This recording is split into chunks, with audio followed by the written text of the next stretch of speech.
is Chair Shot Reality, coming to you from Point Park University in downtown Pittsburgh. I'm Justin LeBar. Out on a steroid investigation is Juice Springsteen, but joining me down in Fort Lauderdale, Florida, he is the other CSR original. He is Mr. Josh Eisenberg. Josh, Happy New Year. Happy New Year. Has anybody ever actually thought Juice would be on steroids? The guy weighs about 98 pounds. I weighed as much as I did in second grade, Justin. Well, he is popping out of those skinny jeans, so you never know what could be going on. Josh, let's get into the hot topics. A lot of news to talk about in and outside the ring. But let's start with Paige. We haven't seen her take a bump since she got injured at that non-televised house show in Long Island. We've seen her on TV, but no bumps. She's now been pulled from the Royal Rumble, and a lot of rumors going around being sourced initially to PW Insider that her wrestling career could be done.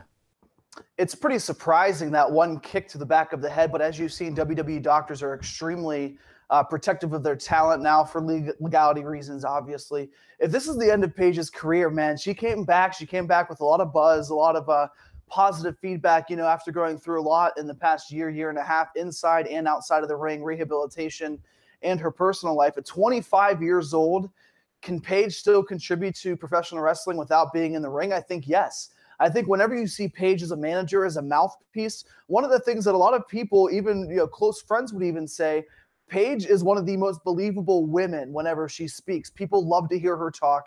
And I think if she's not a wrestler, she can certainly contribute as a coach, and she can contribute as a manager for a very long time. How great would it be, though, Justin, if this is true and she can't compete, that Paige becomes a manager for Absolution, and then maybe down the road she becomes a manager for a guy? Flip the switch. I mean, it's equal rights, it's equality, it's gender equality these days, right?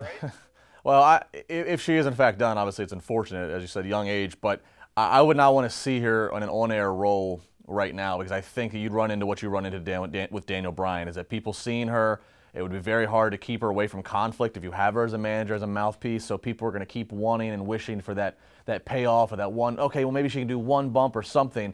So I think for the time being, she would have to transition to a behind-the-scenes role. She would make a great coach at the Performance Center. I don't think they've ever had a female backstage agent / producer, at least not in this current time where the women are such a valuable part of the show. So I could see her helping agent, maybe even creative, the women's division. I think if you were going to see her in an on-air capacity, that would have to be years down the road when maybe it's faded away.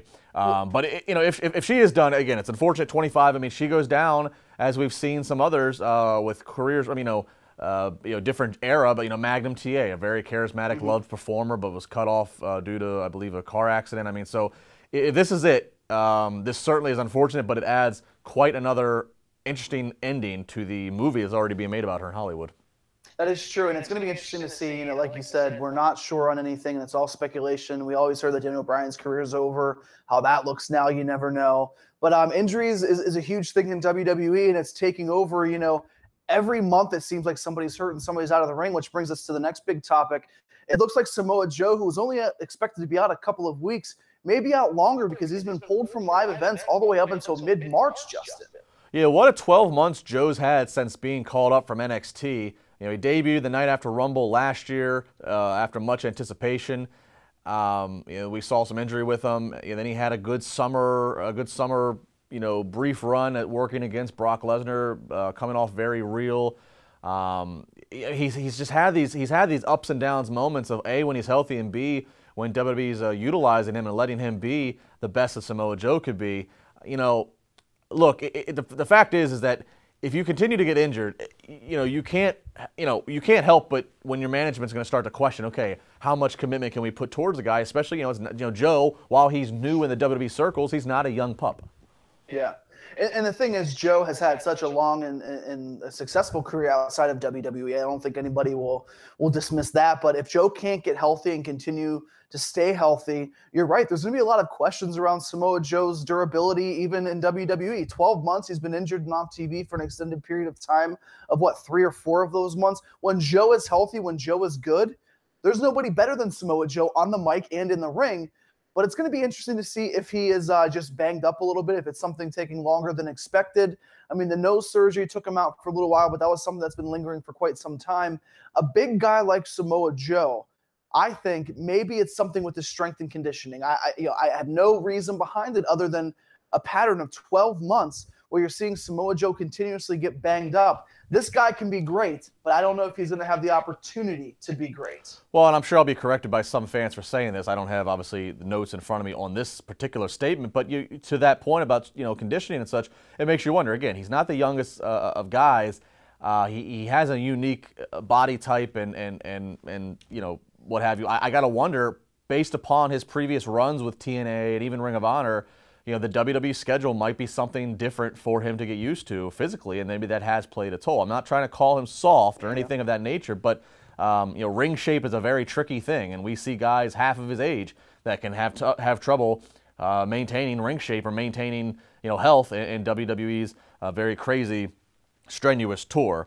Roman Reigns, talking about being on a tour, not being on a tour. His name, rightly or wrongly, got put in a headline this past week that just does not read well. It first started with Bleacher Report, who put in a headline that Roman Reigns has been named as one of the clients, one of the several famous clients, Mark Wahlberg among others in Hollywood, by Richard Rodriguez, who was a gym owner in Miami, who was raided back in February 2017. In connection to being having a steroid ring and being a dealer, names Roman Reigns as one of his clients.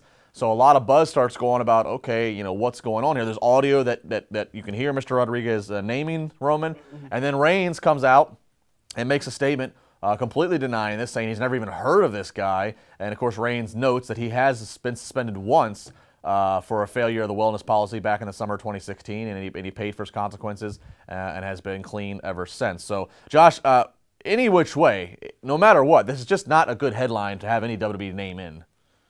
Absolutely. Whenever people say any publicity is good publicity, this is them being proven wrong.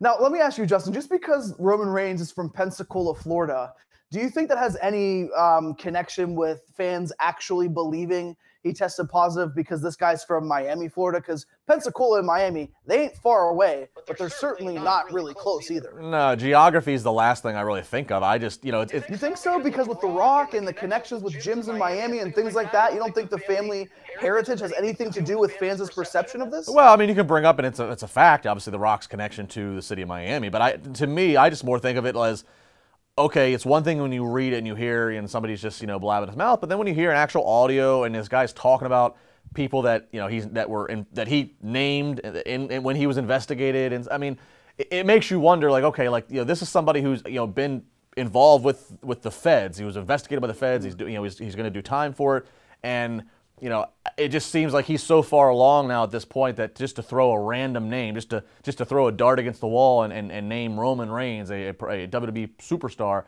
it begs the question of, when there's smoke, there's fire. Now, I'm not trying to say that Roman Reigns is lying in his statement. There's probably a whole lot more to this. It's not like this guy's the most savory character. He's a steroid dealer, for Christ's sakes. But it came out of nowhere. It just makes you think that there's something there. It makes you think that something is there. And I'm not going to say I have any idea because I don't think anybody does right now and at this point. It's interesting that they would randomly bring out somebody like that, like Roman Reigns, when they could pick on a million other people. You look at Roman Reigns, you think, wow, this guy looks like a genetic freak. And obviously with the wellness policy in 2016, people saying it was steroids, but then it was, quoted out being Adderall that was also prohibited by WWE's wellness team. I don't know how much stock you can put into this, and it's even scarier because I don't know if we're ever going to find out how much stock is into this. Because when you think about it, WWE, as we know, has suspended big-name athletes in the past for steroids, guys like Randy Orton, what we thought was Roman Reigns. So I don't think Roman Reigns is above WWE's wellness policy anymore because I think they're in a different era than it was 10 years ago where we looked at every WWE wrestler and maybe they're a mid-card guy and they got suspended. But maybe it's John Cena, which everybody's like, well, he had to be steroided out and he didn't get suspended based on how they're viewed in WWE's perception of, how important they are for their programming. So it's just going to be interesting to see if anything else comes out of it. I don't know. This is a little bit of smoke, but I think the fire could be put out pretty quickly by WWE. Sure, and I agree. He's been suspended once, so he's obviously being tested. I think he cited that he's been tested 11 times since that first suspension. So, he certainly had. It's funny that he's counting. He's counting 11 times. Pretty suspicious. Yeah, but I don't think it's a bad thing. I think I think that's how you want to protect yourselves. You want to keep record of every time you've passed. So when things like this do come up, you have the information. If somebody goes, how many times have you been tested? You could say 11. Yeah. So I mean, I hope nothing's to this. Obviously, I'm not part, and neither are you, of the chronic bashing of Roman Reigns, of saying that he can't wrestle. I mean, he's obviously came a long way. He's far better than people. Than a certain. He's like you in 2009 to now. You've come a long way, Justin. And look at you now. You look great. Yeah, thank you very much. He's certainly better than most people want to give him credit for. But we'll keep our eye on the situation. Although you got to believe that with Roman Reigns going to be at Royal Rumble here coming up soon in Philadelphia, a place that he has a poor history with the fans, you got to think some chants could stir up from the fans. Yep. In Philadelphia, the city of brotherly love, really. All right, we got more coming up this weekend. It's Chair Shot Reality on Wrestling Inc. Make sure you subscribe, download, comment, like, share. Do what you got to do.